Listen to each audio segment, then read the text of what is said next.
2021 might see the inking of the Code of Conduct between the Southeast Asian nations and China. That at least is according to National Security Adviser Hermogenes Esperon.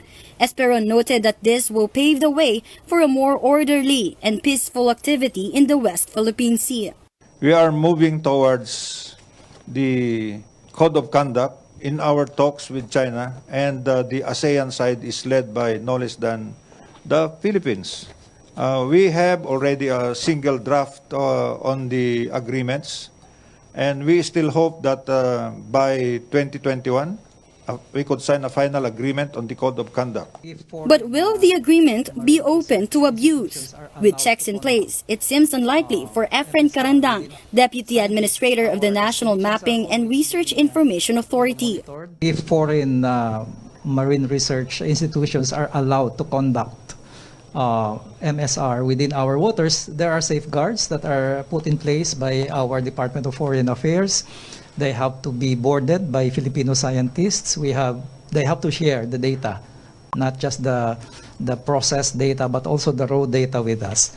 The Philippines and China's joint oil exploration is contingent on a 2018 memorandum, which would allow the two countries to harvest resources in the West Philippine Sea without contestation.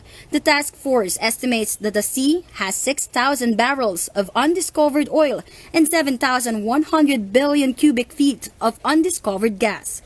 Esperon said funding for 4 maritime scientific research vessels is also at the ready. And so we will see more deployments from our scientists in the West Philippine Sea, which could lead to better knowledge of the area, including fisheries and what could be found in the seabeds. He noted that this will be a huge addition to the country's 3 pre-existing MSR vessels.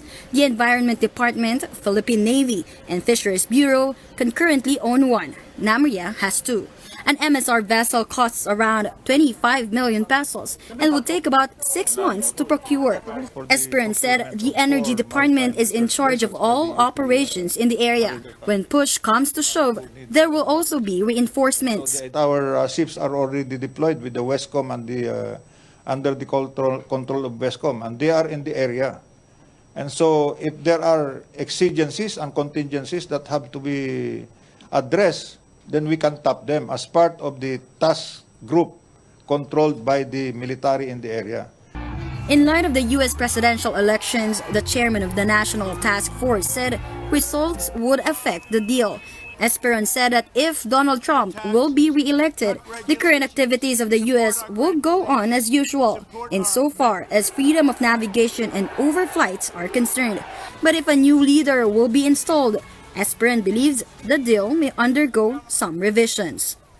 For News 5, Marian Enriquez, we are One News.